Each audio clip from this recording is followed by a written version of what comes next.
Les gars, c'est une honte absolue. C'est une honte absolue. Ce match est une honte absolue. L'AS Monaco s'est imposé 3 buts à 1 face au Paris Saint-Germain. Et le Paris Saint-Germain, en plus d'avoir produit quelque chose d'horrible sur le terrain, ne salue même pas ses supporters. Et voilà, ça crée encore un drama, ça va encore parler. Franchement, j'en peux plus. J'en peux plus. Salut à tous, c'est Asial. Je vais débriefer ce match, mais j'en peux plus. C'est de pire en pire. C'est de pire en pire. Les performances sont catastrophiques. Mais là, je vais avoir beaucoup de choses à dire. Je vais essayer d'être concis, mais je vais avoir tellement de choses à dire. Déjà, je vais montrer la compo. La compo côté PSG. Ekitike et Neymar. Les gars, Neymar, il fait pas un bon match. Il fait un match de merde. Ok, je sais très bien, ça va lui tomber dessus. Parce que voilà, c'est la star, ça va lui tomber dessus, c'est sûr. Mais honnêtement, aujourd'hui, devant, il joue tout seul. Et à côté de lui, moi, je vais m'attarder sur le cas Ekitike Carlos Soler.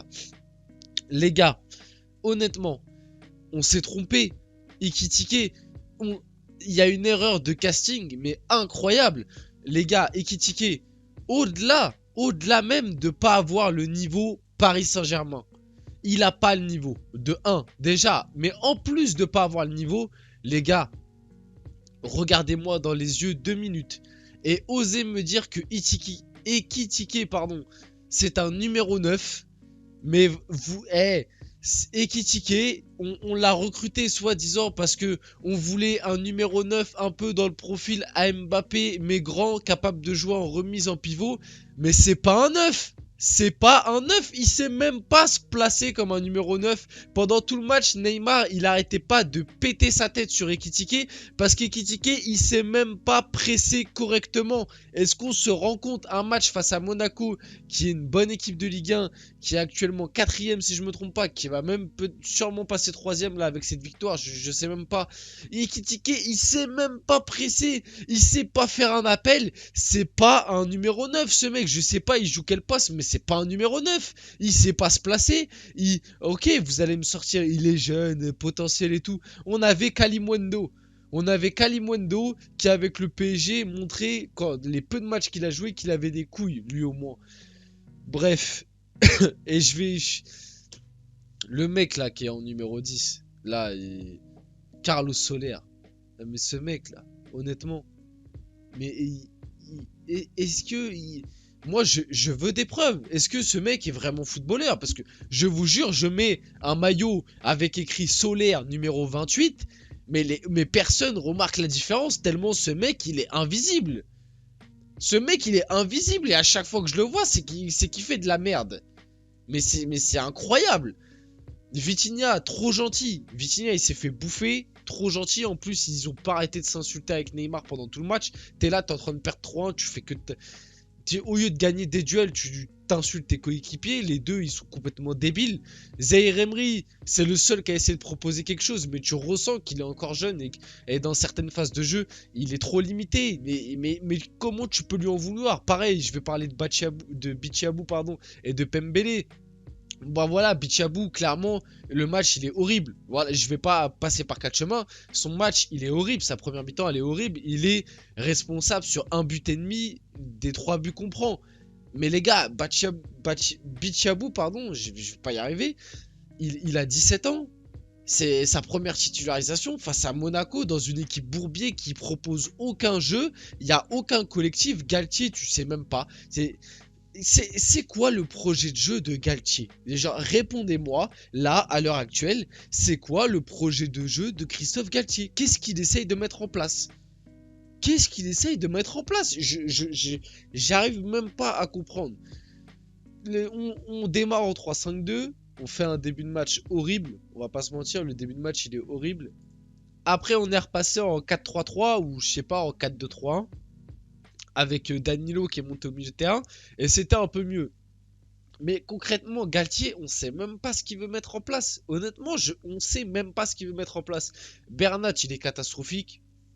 Moi, je suis désolé, Bernat, ok. Aujourd'hui, il fait une passe D pour Zaïre Emery qui est buteur. D'ailleurs, je crois que j'ai mis le but, si je me trompe pas. Oui, voilà. Désolé, l'image est floue, mais en gros, Voilà, vous voyez ma souris, Bernat était par là, centre en retrait pour Zaïre Emery qui a plus qu'à la finir dans le but vide. L'action est belle, en soi l'action est belle, mais franchement cette équipe, on jouait Monaco à l'extérieur, t'envoies cette équipe. Ok, il fallait faire un peu tourner avant le Bayern, mais c'est là que tu vois que pareil, on est le Paris Saint-Germain, bordel. On est le Paris Saint-Germain, on n'a pas de joueurs sur le banc capables d'apporter une différence. Marquinhos, match horrible. Deuxième mi-temps un peu mieux, mais franchement, vu ce qui s'est passé, ça va faire polémique. Je le sais très bien que ça va faire polémique ce qui s'est passé en fin de match. Et Donnarumma, merci d'être là. Donnarumma, merci d'avoir été là aujourd'hui. Donnarumma, moi, j'ai souvent été critique par rapport à son jeu au pied, mais au-delà de son jeu au pied, qui d'ailleurs, il le fait de moins en moins, vouloir faire le Busquets, maintenant, il n'hésite pas à envoyer des parpaings, et franchement, au-delà de son jeu au pied, sur sa ligne, on peut rien dire. Il est excellent. Si aujourd'hui, il n'est pas là, on prend 6 ou 7-1 contre Monaco. Faut s'en rendre compte un petit peu. Le but, je voulais montrer. Je veux aussi adresser quelques petits mots à Monaco quand même, qui fait un très beau match. Côté monégasque, j'ai mis une petite image de Ben Yedder qui met un doublé aujourd'hui, qui a été très bon. Mais côté monégasque, il y a Ben Seguir qui, pour son âge, moi, m'impressionne. Il est vraiment très très fort et c'est très prometteur. Il y a Golovin qui a fait un bon match. Il y a les deux au milieu, Camara, Fofana. Ce double pivot, à chaque fois que ça joue contre le PSG, c'est hyper performant. Et même derrière, Caio Henrique, Disasi, ça a été solide, même Aguilar. Enfin bref, du côté monégasque, ça a fait un très gros match et franchement bravo parce que le match de Monaco est très réussi. Parlons un peu de cet homme. J'ai déjà commencé un peu à faire son procès. Honnêtement, là, maintenant qu'on en est là, si, imaginons, mardi face au Bayern, il y a défaite, qu'est-ce qu'on fait? Honnêtement, qu'est-ce qu'on fait? Là, on est à 4 défaites, non, 5 défaites, je crois, depuis la reprise en janvier. 4 ou 5, je sais plus. Sur une dizaine de matchs. Ça fait une défaite tous les 2 matchs à peu près. Là, on est sur une moyenne de 1 match sur 2 qu'on perd. Il n'y a aucun projet de jeu. Tu sens que petit à petit, les joueurs commencent à lâcher les idées proposées par Galtier. S'il propose même des idées, tu sens que Neymar il commence à être agacé. Tu sens qu'il y a certains joueurs comme Vitinha qui comprennent même pas leur placement. Carlos Soler qui est invisible, pareil. C'était le match face à Nice si je me trompe pas, ou face à Rennes. Non, je crois que c'était face à Rennes où Carlos Soler il était perdu, il savait même pas ce qu'il devait faire sur le terrain. Bref, tout ça pour dire que je pense que le Galtier out, le virer Galtier, va falloir vraiment y réfléchir sérieusement si contre le Bayern il se passe ce qui va sûrement se passer, c'est-à-dire qu'on va se faire tarter. Honnêtement, faut être honnête, faut être réaliste 2 secondes, le PSG va se faire tarter par le Bayern, il n'y a pas d'autre situation. Je vois pas comment ce PSG à l'heure actuelle, avec les absences qu'on a, avec les blessés qui reviennent à peine comme Messi, comme Kipembe, qu'est-ce que tu veux aller faire un résultat contre le Bayern, sachant que tu as ton meilleur joueur ou l'un de tes 2-3 meilleurs joueurs qui est pas là et qui est le seul qui sait courir dans cette équipe? Parce que ça aussi, ça me rend fou. À part Hakimi et Mbappé, j'ai l'impression que dans cette équipe, personne court vite. T'as aucun mec au PSG qui court vite, à part Mbappé et Hakimi. Il n'y a aucune différence par la vitesse. C'est incroyable. Je sais pas, moi, dans tous les autres clubs, même si t'es pas le mec le plus rapide, tu fais des appels, tu prends un peu de vitesse. Au PSG, t'as aucun mec. Alors le PSG, si tu fais une conserve, alors là, t'as des joueurs de ballon. Alors là, pour faire tourner la balle, faire une conserve, là, il n'y a pas de problème. Mais dès qu'il faut essayer de trouver des passes entre les lignes, ou essayer d'accélérer par un petit dribble, ou même juste faire un appel en profondeur, il n'y a personne. Et Ekitike, il sait même pas faire un appel en profondeur. Il sait pas faire un appel en profondeur. On l'a payé 40 millions, on lui donne 600 000 € par mois. Il sait pas faire un appel en profondeur. Et ça nous a vendu comme le futur R9 de Ligue 1. Bref, merci Donnarumma, j'en ai déjà parlé, mais merci Donnarumma. Franchement, Donnarumma, en plus, on lui a tellement craché dessus que ce qu'il a fait aujourd'hui, c'est vraiment... Moi, je prends ça comme une marque d'affection pour le club et d'amour envers les supporters, parce que il s'est fait cracher dessus, mais très, très longtemps, pour sa bourde face au Real l'année dernière. Là, aujourd'hui, il sort une masterclass, et en plus de ça, c'est le seul qui, au coup de sifflet final, a été voir les supporters parisiens qui avaient fait le déplacement, alors que Marquinhos, qui est le capitaine du PSG, lui a dit de ne pas y aller parce que les supporters étaient énervés. Je sais pas si on se rend compte, t'as des supporters qui se déplacent jusqu'à Monaco pour te supporter dans une période difficile. Ils ont fait du bruit pendant tout le match. Pendant tout le match, tu t'as entendu que eux. T'as entendu que les supporters parisiens pendant tout le match parce qu'à Louis II, de toute façon, il n'y a pas d'ambiance.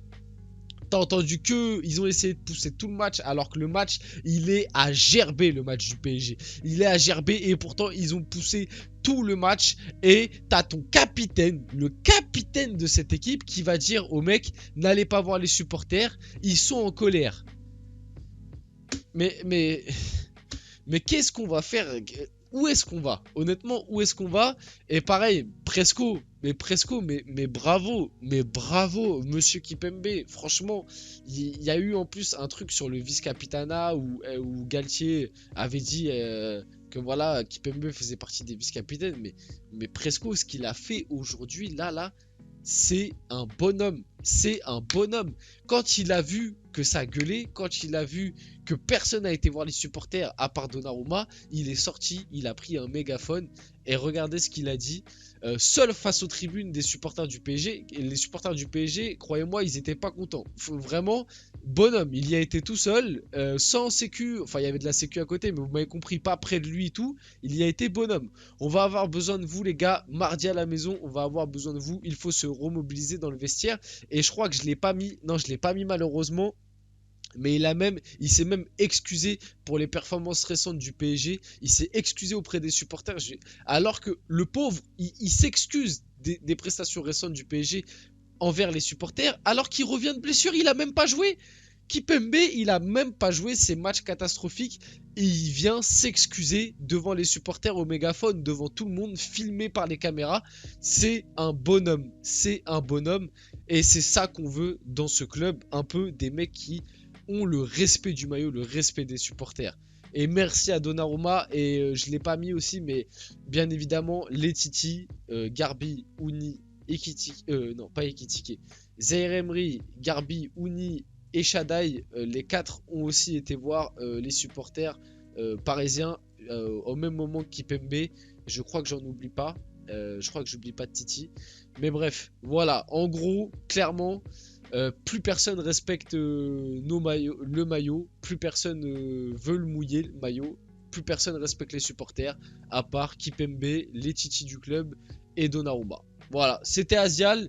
N'hésitez pas à me dire ce que vous en avez pensé. On est là pour débattre. N'hésitez pas à commenter, je répondrai à tout. Likez, partagez si ça vous a plu et abonnez-vous, ça me ferait plaisir.